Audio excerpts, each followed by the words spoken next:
Sehat ya? Oke. Baik, saya langsung saja. Saya izin memperkenalkan diri. Nama saya Lulu. Eh, saya asal dari Bekasi, jadi Bekasi asli, ya. Kemudian pendidikan saya lulus SD. Bapak saya mewajibkan saya untuk pesantren, gitu ya. Jadi saya lulus SD langsung pesantren. Saya langsung ke Ngawi. Waktu itu Gontor Putri ada di Ngawi, jadi saya ke sana. Dalam hati saya berontak, saya nggak mau pesantren karena cita-cita saya mau jadi dokter. Saya pikir kalau pesantren agak sulit nih buat jadi dokter gitu ya. Tapi Masya Allah, Allah Maha Baik, Allah mudahkan semua jalan untuk menjadi dokter. Jadi ibu-ibu di sini yang punya anak, yang punya cucu, jangan khawatir, jangan ragu-ragu untuk menyekolahkan anak di pesantren. Karena untuk saat ini memang itulah tempat yang terbaik untuk pendidikan anak ya. Jangan khawatir nanti kalau anak kita pesantren nggak bisa jadi insinyur, nggak bisa jadi dokter. Insya Allah Allah mudahkan dengan pertolongannya gitu ya. Baik. Kemudian setelah jadi dokter, saya bingung mau lanjut sekolah apa. Jadi waktu itu kalau ngambil spesialis terlalu lama. Saya nikah saat saya semester 5. Jadi setelah lulus saya udah punya anak 2. Gitu ya. Jadi agak sulit kalau saya mau ambil spesialis. Akhirnya qadarullah saya diberi kesempatan untuk kuliah di UI ambil jurusan herbal. Kenapa saya pilih herbal? Karena setelah saya masuk ke dunia kedokteran, kebanyakan obat-obat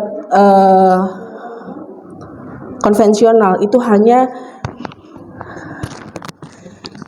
mengatasi gejala saja, keluhan saja. Misalnya, ibu-ibu asam urat, lututnya sakit, merah. Setelah dikasih obat sama dokter, hilang. Bismillah ya, sembuh. Tapi seminggu kemudian, habis obat, kambuh lagi. Bener gak kayak gitu? Ya kan? Nah, jadi saya tertarik untuk mempelajari herbal, karena herbal ini, dia mempelajari dari akar masalahnya. Dari akarnya gitu. Jadi itu yang membuat saya tertarik untuk ambil herbal. Jadi saya ambil S2 herbal di UI. Nah, alhamdulillah pada kesempatan kali ini Allah beri saya kesempatan untuk sharing ke ibu-ibu mengenai herbal ya, herbal. Mungkin di sini ibu-ibu karena udah banyak yang lebih sepuh dari saya, udah banyak tahu nih ilmunya ya, ilmu turun temurun tentang herbal, tentang jamu ya gitu. Jadi nanti kita sharing aja kalau ada yang ada sesuatu yang harus diluruskan gitu ya. Baik, ibu-ibu,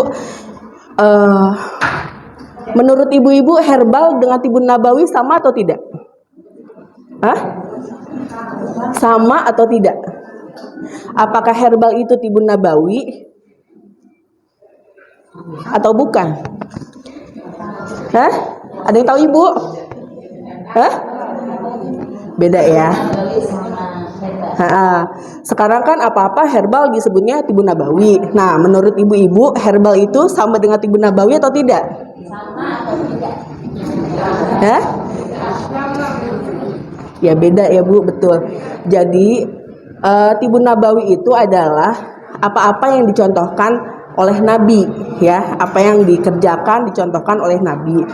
Nah, sementara herbal tidak semuanya tertulis dalam nas ya, baik Al-Quran atau Al-Hadis begitu.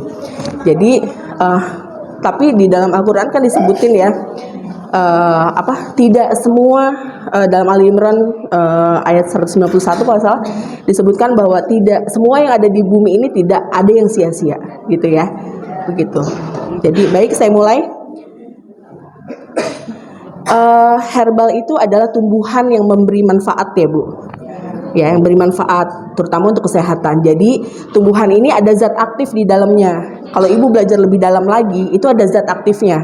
Kenapa itu sereh bisa memberikan efek relaksasi gitu ya. Kenapa ibu sakit lutut minum sereh terus hilang? Itu karena ada zat aktifnya. Jadi dalam satu sereh itu banyak ribuan kandungan, Bu. Gitu. Begitu ya. Jadi yang digunakan adalah zat aktifnya. Itu kalau herbal yang modern ya. Bagaimana herbal itu bisa dikonsumsi? Herbal itu bisa dikonsumsi bisa dari tanaman langsung kita olah atau bisa melalui proses tertentu. Bisa kita keringkan, bisa kita langsung jemur. Kalau misalnya tergantung sediaannya. Kalau daun bisa kita langsung jemur, keringkan. Tapi kalau rimpang kayak jahe kayak gitu, itu dipotong-potong dulu, dirajang, kemudian dikeringkan, ya, begitu. Nah, zaman sekarang ini banyak herbal, Bu, ya. Di toko-toko tuh banyak. Nah, ada yang tradisional, ada yang non tradisional. Yang tradisional ini masih memakai bahan herbal asli. Nah, kalau yang non tradisional itu dia sudah memakai zat aktifnya yang saya bilang tadi, gitu ya. Jadi sudah diekstraksi. Yang makanya ibu-ibu kalau beli herbal, lihat tuh di belakangnya ekstrak temulawak misalnya, ya.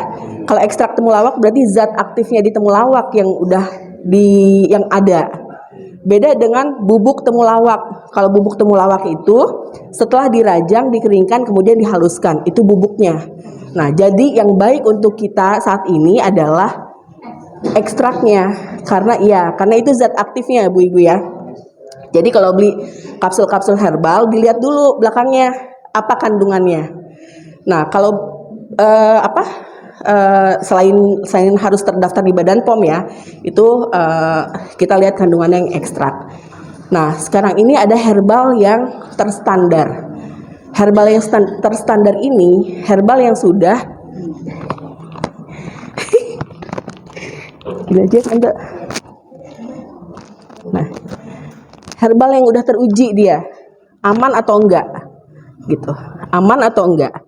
Nah, kita penggunaan jamu itu kan empiris ya, Bu, dari nenek moyang. Misalnya, kalau misalnya anak kembung kita kasih daun jarak gitu kan ya. Nah, terus kalau misalnya apa lagi? Bawang merah dibalur gitu ya. Itu kan empiris, katanya kata nenek kita gitu ya. Tapi saat ini itu udah banyak penelitiannya. Misalnya gambir. Gambir itu ternyata, Bu, kalau dipakai dalam dosis yang tinggi, terus menerus itu merangsang terjadinya kanker di mulut. Gitu. Ya, gambir. Ya, yang buat nyiri. Yang buat nyiri. Nah, ya jadi merah. Tapi kan karena semuanya tidak terdata, ya. Ya, zaman dulu nih nggak ada datanya, nggak ada orang yang lapor. Misalnya nih ada sesuatu di mulut, dia datang ke puskesmas, dok, saya begini karena saya makan gambir, gitu kan? Nggak gitu kan ya? Jadi tidak terdata. Nah, itu kekurangannya jamu-jamu yang tradisional, yang empiris. Jadi tidak ada laporan, gitu ya. Nah, kalau sekarang ada namanya jamu obat herbal terstandar, itu dan standarnya. Misalnya dosis yang bikin dia keracunan tuh pada dosis berapa, itu sudah ada datanya. Kemudian derajat herbal ini sekarang sudah ada yang sama dengan obat. Jadi ada dokter-dokter yang boleh, ada obat-obat yang boleh diresepkan oleh dokter-dokter. Namanya fitofarmaka. Nah, nanti kalau misalnya mau ibu misalnya mau ke apotik cari obat darah tinggi, ada gitu yang sudah terstandar. Saya lupa mereknya tapi tanya, nanti di sana ada yang seledri dia. Bahan kandungannya itu seledri. Nah, itu sudah terstandar, sudah melewati penelitian yang panjang, itu yang lebih dari 10 tahun. Begitu ya, Bu. Nah, sebenarnya peran herbal ini apa sih? Gitu kan, peran herbal. Nah, itu dalam dunia kesehatan, herbal itu digunakan dalam proses pencegahan, kemudian pengobatan, dan untuk memperpanjang kualitas hidup, gitu ya. Kayak misalnya pencegahan misalnya untuk menaikkan imunitas. Kemarin COVID banyak yang kena gitu ya. Terus banyak herbal-herbal yang bisa menaikkan imunitas kita, gitu. Contohnya ya yang ada sekitar kita aja, kayak temulawak, jahe gitu ya, sereh, kunyit, dan sebagainya begitu. Kemudian untuk mengobati penyakit, ya kayak tadi saya bilang seledri, ya itu udah melewati penelitian, jadi jangan ragu-ragu kalau misalnya untuk menggunakan seledri. Cuma memang kalau misalnya ibu-ibu menggunakan seledri kemudian di jus, itu kadang-kadang dosisnya nggak cukup, nggak tertakar. Tapi kalau misalnya ibu-ibu menggunakan ekstrak, ya misalnya kapsul yang sudah ekstrak, itu tertakar, dosisnya sudah diteliti. Misalnya dosisnya 2 kali 2 kapsul per hari, atau 3 kali 2 kapsul per hari gitu ya. Jadi lebih aman jika ibu-ibu pakai yang ekstrak. Apa sih kelebihan herbal? Nah, herbal itu murah ya Bu ya, murah. Ya, murah asal penggunaannya itu tepat takaran, tepat waktu penggunaannya. Kapan herbal itu digunakan? Sebelum tidur, bangun tidur, atau setelah makan. Nah, itu perlu dipelajari juga ya. Kemudian ada efek sinergi, saling menguntungkan antara herbal satu dengan herbal yang lain gitu ya. Misalnya Bu, kunyit asem. Kunyit itu dia kadar kurkuminnya tinggi ya. Kenapa dikasih asam? Ada yang tahu nggak Ibu? Hah? Tahu nggak kenapa ada kok kunyit asam, beras kencur gitu, kenapa? Nggak tahu ya. Jadi kunyit asam ini kadar kurkuminnya tinggi, ini gampang teroksidasi, makanya dikasih asam untuk menstabilkan gitu. Pokoknya orang tua kita udah pinter banget ya, zaman dulu tuh udah nggak tahu kenapa tuh dia belajar di mana itu kunyit kok dikasih asam gitu ya. Nah ternyata itu manfaatnya gitu ya. Cuma lemahnya herbal ini, efek yang saya tadi bilang, efek farmakologisnya lemah. Jadi kita nggak tahu efeknya, dosis yang dibutuhkan nggak tahu gitu, standarnya belum ada gitu ya Bu. Nah, bagian yang digunakan Ibu tahu ya, bisa mulai dari akar sampai daun atau seluruhnya. Nah, kemudian bagaimana cara merebus jamu? Cara merebus jamu itu sebaiknya Ibu pakai panci bertingkat. Panci bertingkat itu kalau kita nggak punya, kita biasa bikin tim Bu. Tim itu kan panci, kemudian dikasih panci lagi. Nah, itu yang terbaik. Kalau misalnya kita nggak bisa, repot, kita pakai panci stainless steel atau panci yang pakai enamel, panci yang dikasih cat lagi Bu. Ya. Dikasih panci lagi, dikasih cat. Zaman-zaman dulu kan ada tuh yang lurik-lurik, nah itu panci enamel. Itu lebih aman daripada Ibu pakai wadah aluminium. Karena kalau nanti Ibu ngerebus pakai wadah yang dari aluminium, itu akan terjadi proses kelat namanya. Jadi si aluminiumnya tuh numpuk, kita akan masuk gitu, akan kita konsumsi gitu. Jadi baiknya kalau kita nggak punya yang dari wadah yang dari tanah liat, itu kita pakainya dari stainless atau enamel itu ya. Gimana cara ngerebusnya? Nah, cara ngerebusnya kita harus tahu zat apa yang mau kita ambil. Misalnya temulawak, Ibu taunya temulawak untuk apa Bu? Nafsu makan. Ada lagi yang tahu temulawak untuk apa? Hah? Obat lambung. Ada lagi Bu? Hah? Hati. Oke, sakit perut. Ada lagi Bu? Kolesterol. Siapa yang bilang kolesterol tadi? Bu? Yang bilang kolesterol siapa? Oke. Bu, gimana caranya Bu? Itu si temulawak itu kan dia obat buat kolesterol ya. Tapi dia menaikkan nafsu makan. Coba, gimana menurut Ibu? Mungkin Ibu udah tahu gimana Bu?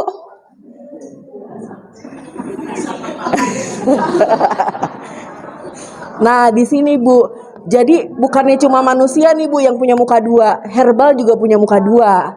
Dia punya efek yang saling berlawanan. Ada satu herbal, di dalam satu herbal itu ada efek yang berlawanan. Contohnya temulawak ini. Temulawak itu dia akan membuat nafsu makan. Zat apa yang akan buat nafsu makan? Ini minyak asirinya. Jadi bagaimana caranya? Kalau kita merebus temulawak, itu ditutup. Ya, kalau buat nafsu makan. Kemudian bagaimana kalau untuk kolesterol? Itu dibuka, Bu, jangan ditutup. Nanti kalau misalnya ibu tutup, ibu lama nafsu makan. Ya, jadi apa aja dimakan, gorengan dimakan, kolesterol semakin tinggi. Jadi bilangnya apa? Bohong itu katanya, ya kan, temulawak bisa buat nurunin kolesterol, padahal ibunya yang nggak tahu ya cara pengolahannya, gitu ya. Sereh juga begitu. Kalau ibu mau ambil sereh untuk nurunin tensi, untuk ngilangin badan pegal-pegal, itu sebaiknya saat perebusan itu ditutup. Ya, semua herbal yang menenangkan itu ditutup. Yang menurunkan tensi itu ditutup cara merebusnya. Ya, kayak gitu. Jadi rebusnya apinya kecil aja, warnanya biru gitu ya, kurang lebih 10 sampai 15 menit gitu, Bu ya. Paling bagus kalau pakai double panci tadi, kayak kita mau ngetim gitu ya. Nah, itu yang paling bagus. Kemudian kita dalam menggunakan herbal harus tepat, ya, harus tepat. Apa yang ibu butuhkan dari herbal ini, gitu ya. Misalnya, ibu belakang tentu. Halo, ya. Misalnya, ibu butuh obat tadi asam urat, ya. Asam urat. Seledri itu, Bu, sangat bagus untuk menurunkan asam urat. Ditambah dengan sidaguri dan meniran, ya. Sidaguri.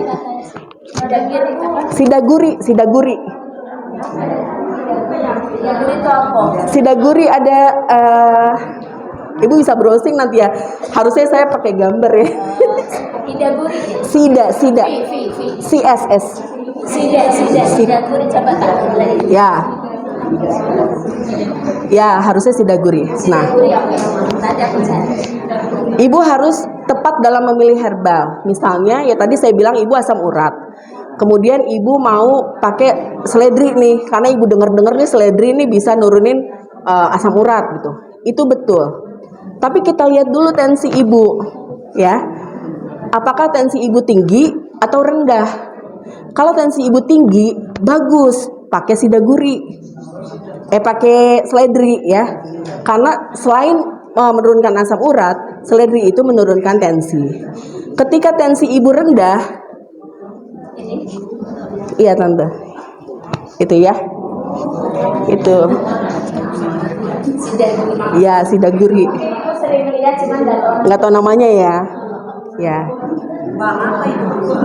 Daunnya Bu. Daunnya. Gitu. Adanya di mana? Bu. Nah, ya meniran juga banyak di yang lembab-lembab ya, kalau meniran kayak gitu. Jadi itu Bu, ibu harus tepat dalam memilih herbal. Ya. Kalau misalnya tensi ibu rendah, kemudian ibu minum seledri untuk menurunkan asam urat, nanti ada masalah baru, tensi ibu ngedrop. Nah, gitu ya. Itu yang harus diperhatikan, gitu. Nah, kemudian ada unsur-unsur yang berbeda setiap orang. Jadi misalnya nih, ibu berobat herbal ke saya, terus saya kasih resep ke ibu, resep A misalnya. Kemudian ada ibu misalnya ibu 1 ya, ibu 2 sakitnya sama, berobat lagi ke saya, gitu ya. Saya kasih dengan resep yang sama, ternyata nggak efek ke ibu ini atau menimbulkan keluhan lain. Nah, itu jangan nyalahin dokter ya, karena unsur di tubuh kita tuh berbeda gitu. Jadi itu pentingnya komunikasi antara pasien dengan dokter gitu. Saya pernah punya pengalaman, saya punya pasien sakit jantung, saya terapi dengan ramuan A, itu bagus hasilnya. Kemudian sesak berkurang gitu ya, bisa tidur yang sebelumnya nggak bisa tidur. Saya kasih ramuan ini ke Bapak B. Dia 3 hari kemudian datang ke saya. Dia bilang, "Dok, saya malah nggak bisa tidur." Gitu. Pakai herbal ini. Oh ya, akhirnya saya cabut ramuan yang kira-kira ini bikin dia nggak bisa tidur. Ternyata apa? Temulawak. Temulawak itu kan bisa bikin badan segar, ya kan, menyegarkan badan fungsinya, gitu. Jadi dia nggak bisa pakai temulawak, begitu Bu ya.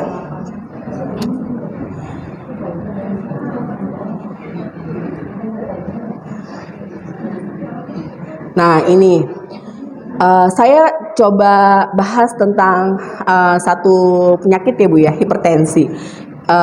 Ibu tahu hipertensi itu apa ya? Apa Bu? Darah tinggi. Kapan dibilang tinggi Bu? Kapan tensinya dibilang tinggi? Ya tekanan darah berapa kalau dibilang tinggi?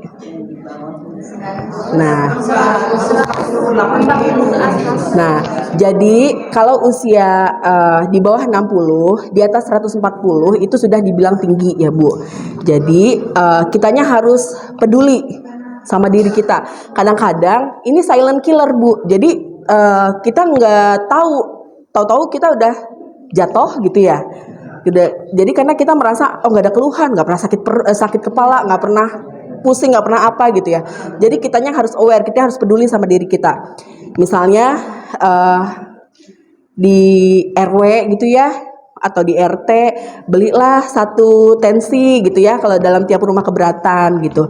Kan untuk tensi digital sekarang siapa aja bisa tensi gitu ya. Kayak gitu. Atau misalnya kita bisa beli alat cek gula darah untuk dipakai bareng-bareng misalnya nanti ya pengganti ya pokoknya teknisnya gitu ya Tante. Jadi penggantian ini aja gitu misalnya. Itu apa untuk biar kita peduli sama diri kita. Kalau bukan kita siapa lagi kan? Nah, begitu. Jadi saya kalau untuk darah tinggi, nah ini kita harus tahu dulu penyebabnya apa. Kalau misalnya penyebabnya ya darah tinggi aja, bukan karena dari jantung, bukan karena dari ginjal gitu ya. Nah, saya biasa kasih daun kumis kucing, kasih pegagan, kemudian kasih seledri. Itu. Pegagan tahu? Nah, pegagan itu yang suka dibikin lalap, Bu. Pegagan yang suka dibikin lalap. Pegagan yang ya daun kecil-kecil, pegagan. Duh, kalau di Sunda apa ya? Hah? Pegagan. Pada Tante. Gitu. Bukan, pegagan, Bu. Ya. Kalau ya, yang suka dibuat lalap, Bu. Ya, itu. Bulat kayak gitu. Nah, itu. Pegagan. Apa ya namanya? Antanan. Nah, antanan kalau di Sunda antanan. Nah, kalau kita sudah di atas 35 tahun ya, itu sering-sering Bu konsumsi pegagan ya. Karena karena pegagan ini yang berpengaruh besar terhadap sistem saraf.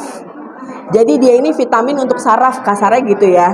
Jadi dia dilalap ini pegagannya. Iya,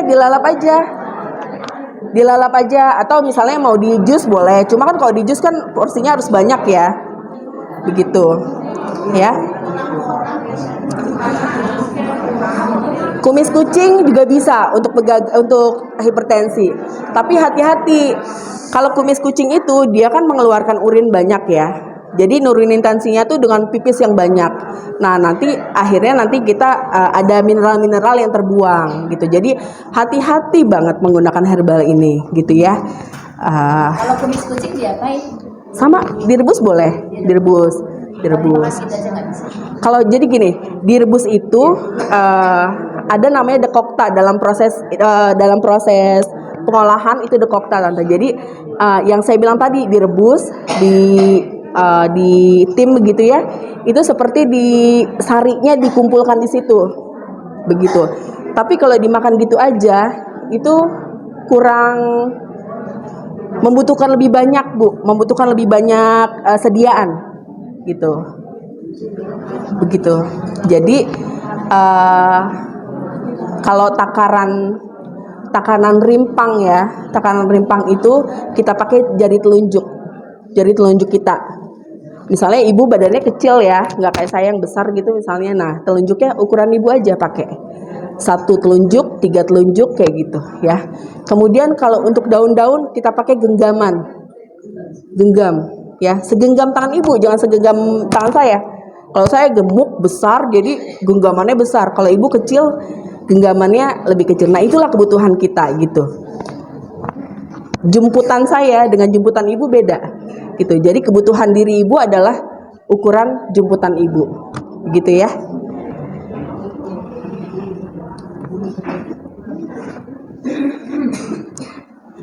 Nah,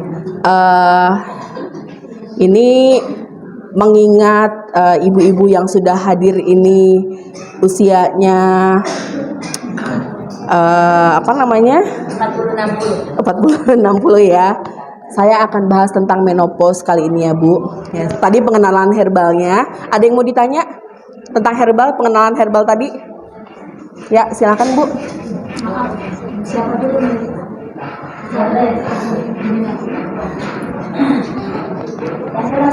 Waalaikumsalam warahmatullahi wabarakatuh.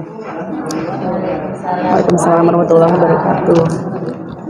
Saya mau tanya, juga banyak kolesterol gitu.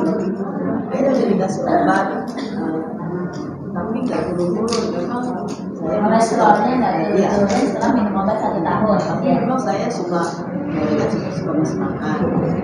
Kemarin itu saya ke dokter, terus sama dokter lain ditanya, kolesterolnya nggak turun-turun. Terus dokter kaget, hati-hati ya Bu, saya dikasih obat pengencer darah. Terus saya selama ini nggak pernah dikasih pengencer darah. Makanya saya kayaknya ada takut juga gitu.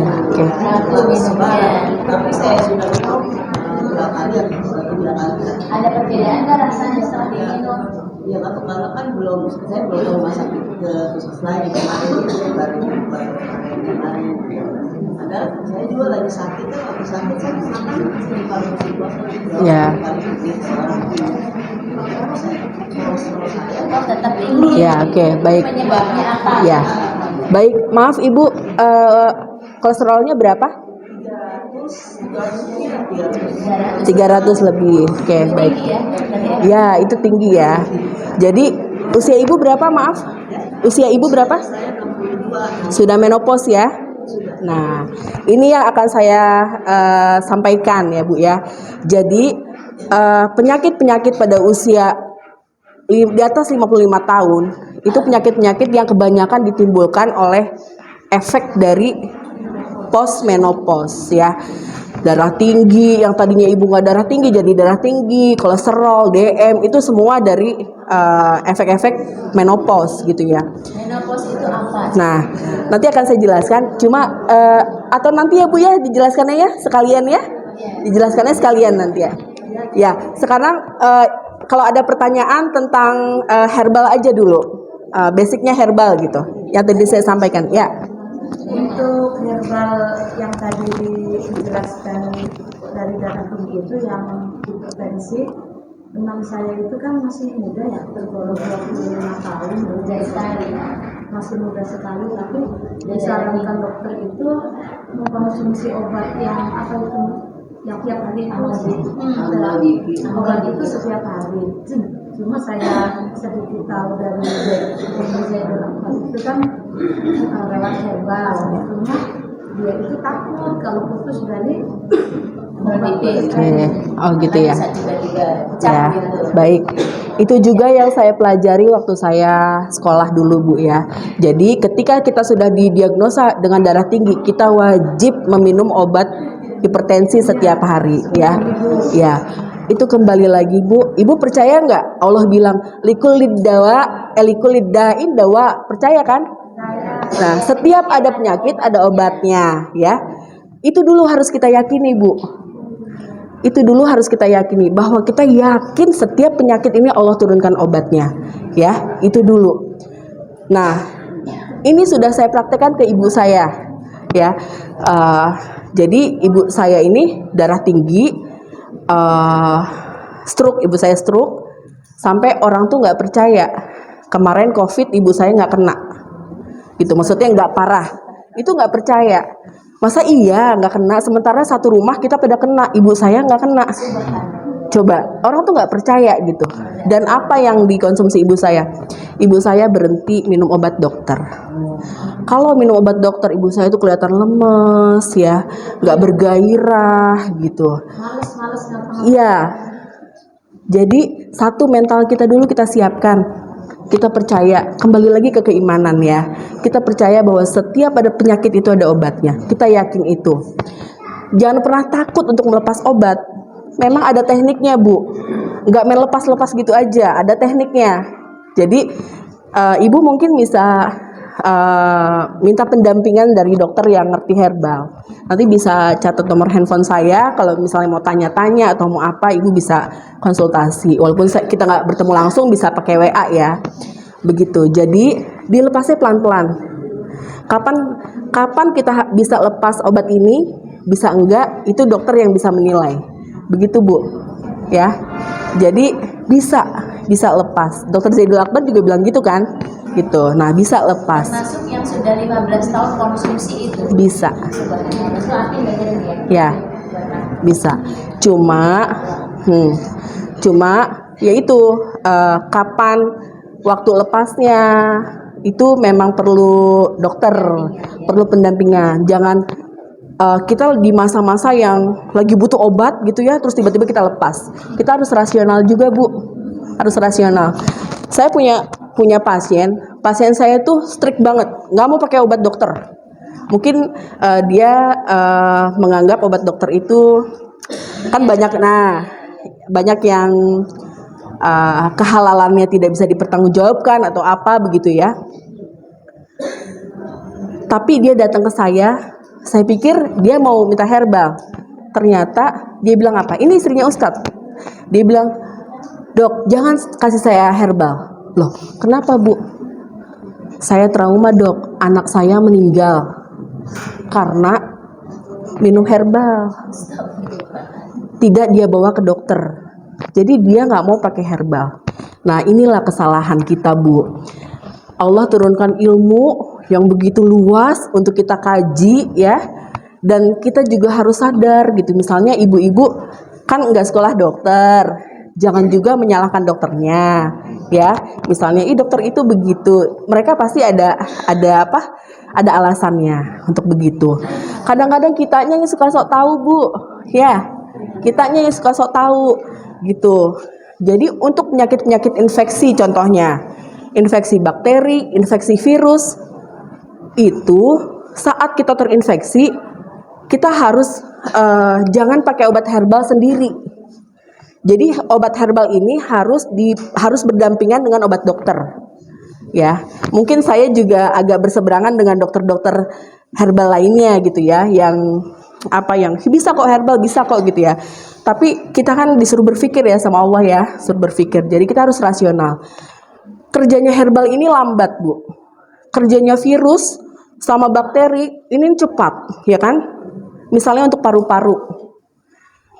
Paru-paru itu udah ada penelitiannya Bu, Sambiloto, meniran. TBC ya, TBC. Itu Sambiloto, meniran. Tapi apa Sambiloto sama meniran aja? Ternyata dalam penelitian ini cuma sebagai pendamping. Begitu Bu. Jadi obat anti tuberkulosisnya yang rutin itu tetap diminum. Begitu ya, dari dokter. Nah, untuk kasus ibu yang tadi datang ke saya yang nggak mau herbal, itu juga begitu. Karena mungkin pemahamannya berbeda gitu ya. Jadi ya udah gitu. Bismillah tawakal ala Allah, pakai herbal gitu. Ikhtiarnya pakai herbal. Nggak masalah kalau itu penyakit-penyakit yang apa namanya? Penyakit-penyakit tua gitu ya, penyakit degeneratif itu nggak masalah. Tapi kalau penyakit infeksi kita kejar-kejaran Bu sama si virus sama si bakteri gitu. Jadi kalau diare lah. ya, Namanya diare. ya diare. Kalau saya pribadi, diare itu anak saya suruh minum minyak zaitun. Ya, minyak zaitun jangan minum yang kapsul Bu. Saya suruh minum yang cair. Anak 5 tahun itu saya suruh minum 3 sendok makan. Ya, itu 2 kali minum, 3 kali minum, biiznillah sembuh. Gitu. Memang nggak enak, tapi cepet gitu. Tapi kalau misalnya diarenya itu bukan cuma cair ya, diarenya itu ada ada darahnya, berlendir. Nah, kita coba pakai itu, membaik nggak? Kalau dalam 2-3 hari tidak membaik, bawa ke dokter. Berarti itu butuh antibiotik gitu. Minyak zaitun tuh ada kandungan antibiotiknya juga, tapi kan tidak sekuat antibiotik konvensional. Karena itu tadi, herbal itu dalam satu herbal kandungannya itu masih ribuan zat aktifnya. Jadi nggak disaring gitu.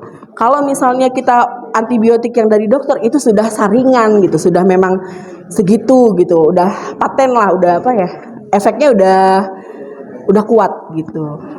Begitu ya Bu, kira-kira Bu. Jadi jangan takut untuk melepas, apalagi usianya masih muda.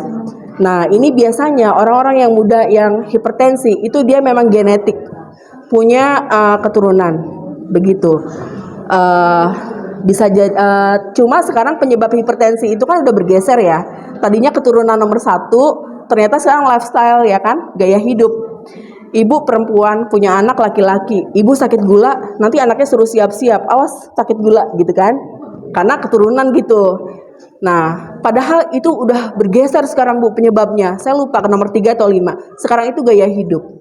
Walaupun ibu saya, misalnya ibu nggak sakit gula, tapi anak ibu punya peluang besar untuk sakit gula kalau pola hidupnya tidak baik gitu, tidak benar. Begitu.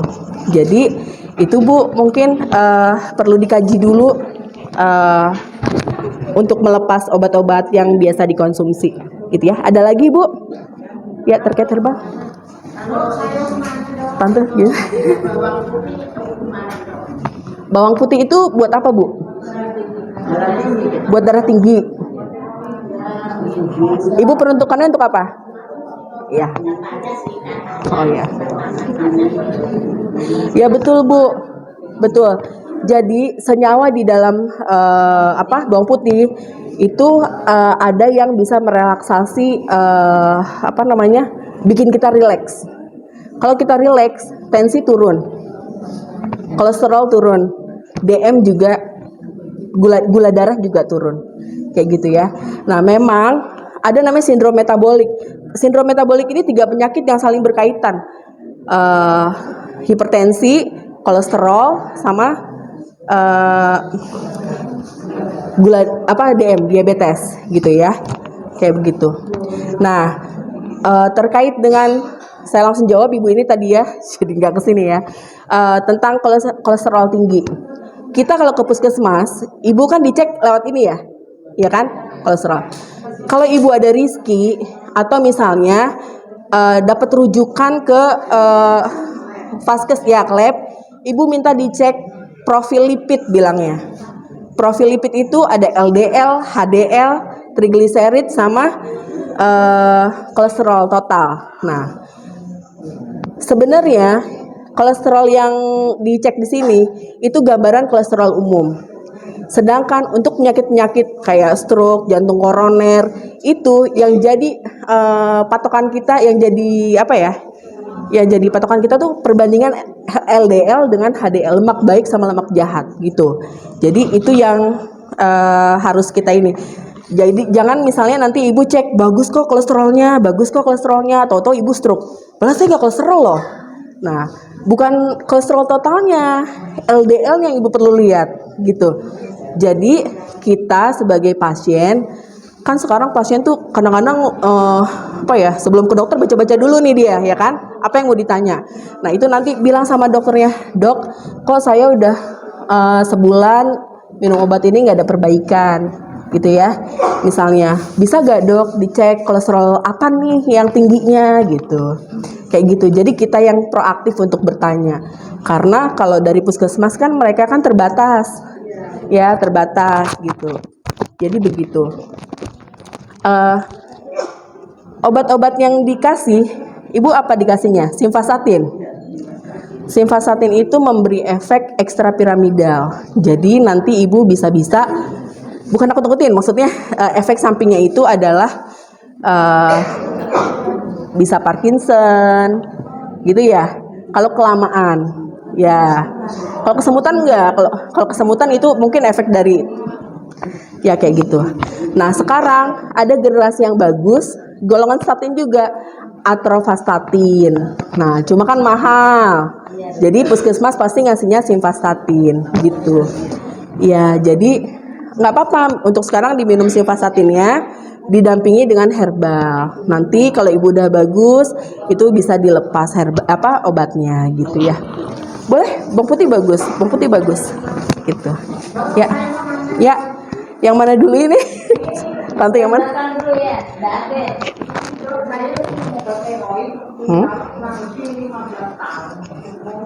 Ya. 15 tahun tiroid ya. Obatnya namanya? Ya.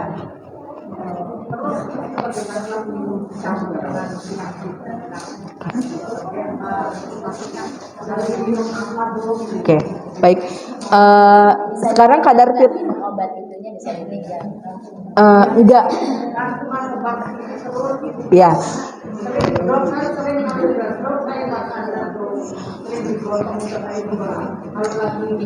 Pingsan ya?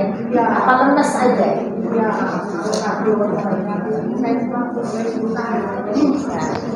Nggak ada yang nggak mungkin ya Bu, buat Allah tuh nggak ada yang nggak mungkin gitu ya, asal tadi kita husnuzon sama Allah, memohon sama Allah itu ya. Kalau dari herbal itu ibu bisa coba ciplukan Bu, daun ciplukan. Ibu hipertiroid kan? Ya, itu ibu bisa coba daun ciplukan.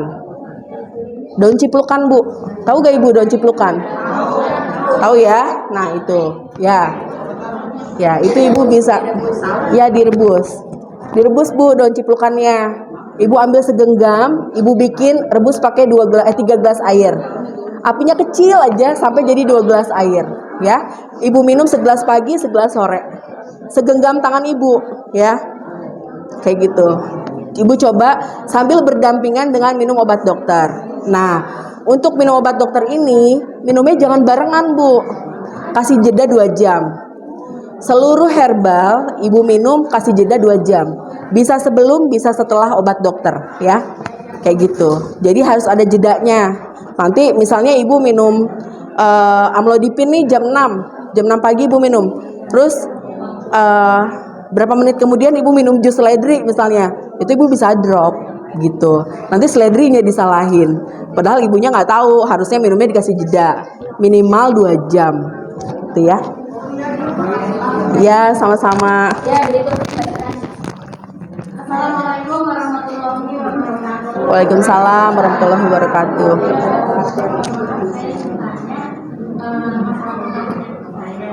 Saya ini sakit kaki kepala sudah kurang lebih setengah tahun.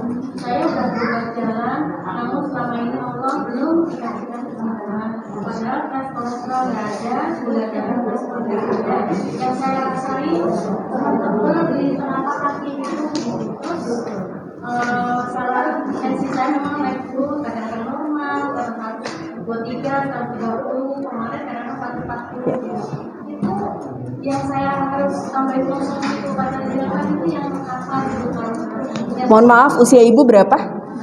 usia saya kan 60 tahun. 60 tahun. Baik.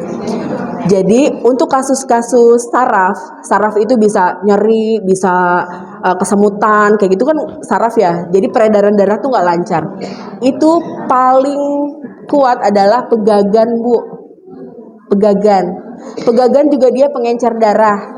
Nah, untuk ibu yang kolesterol tadi itu bisa minum pegagan.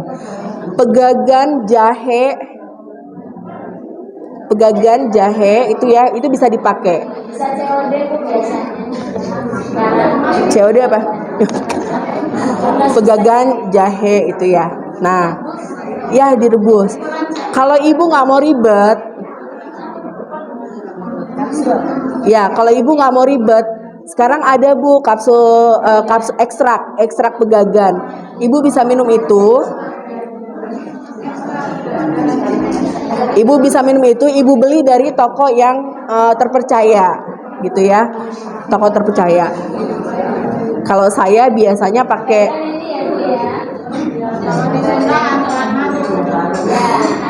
Antanan itu. Kemudian jahe ya Bu.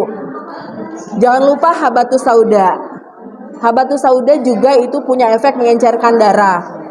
Ya, jadi ibu jangan lupa minum habatus sauda. Minumnya, kalau ibu lagi sehat, minumnya cukup 2 pagi, 2 sore. Ya.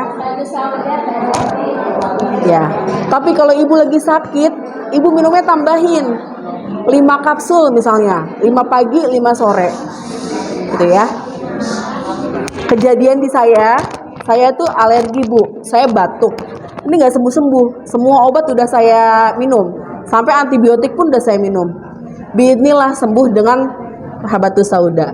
Saya minum habatus sauda 9 saya minum kapsul, 9 pagi, 9 sore. Gitu. Kenapa saya minum 9? Kembali lagi tadi, herbal itu belum ada standarnya. Gitu. Kadang-kadang kita baca penelitian ada standarnya. Oh, sekian miligram menimbulkan kematian pada hewan, pada mencit biasanya ya. Tapi itu harus dikonversi lagi ke dosis untuk manusia gitu ya. Terus harus banyak lagi dipelajari faktor-faktor yang mempengaruhi. Jadi saya bismillah saya minum habatus sauda 9 pagi 9 sore.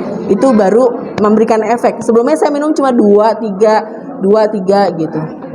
Begitu ya, kayak gitu Bu. Jadi untuk kasus-kasus pengentalan darah, peredaran darah yang tidak lancar, itu bagus banget pegagan, habatus sauda, jahe itu ya. Satu lagi pengolahannya nih jahe. Kalau ibu mau pakai jahe, ditutup. Saya ingatkan lagi ya, ditutup ngerebusnya, jangan dibuka.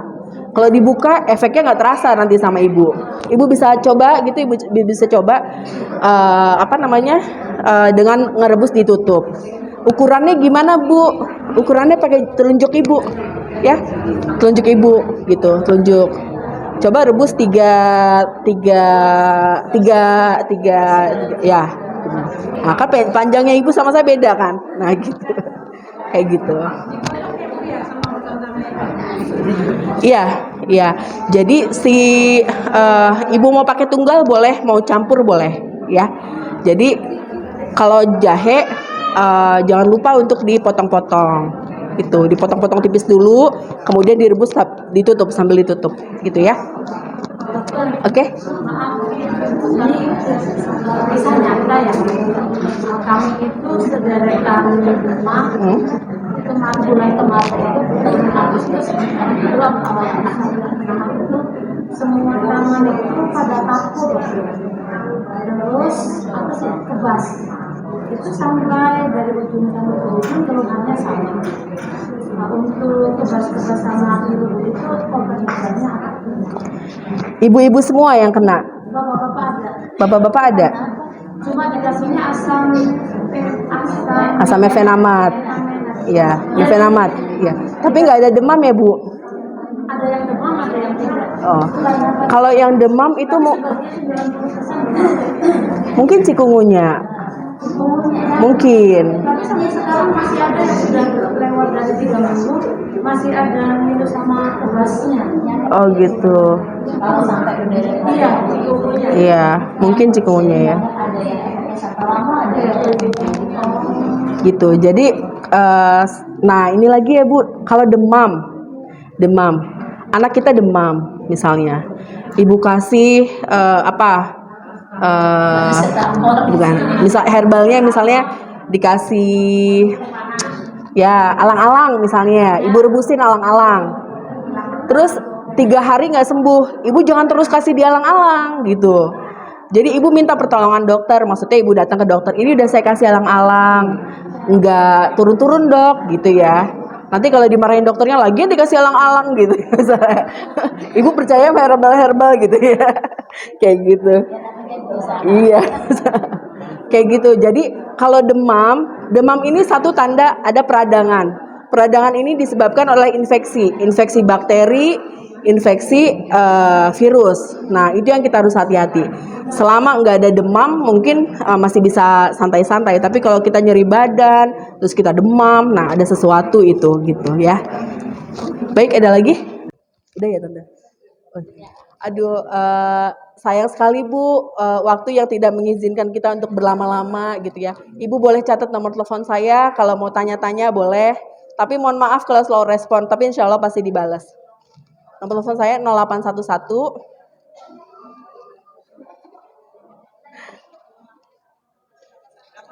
0811 Hah? 0811 840 4073 ya.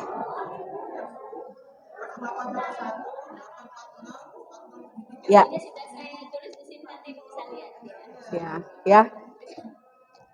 Saya rasa itu aja. Saya mohon maaf kalau ada kesalahan-kesalahan. Billahi taufiq wal hidayah. Assalamualaikum warahmatullahi wabarakatuh.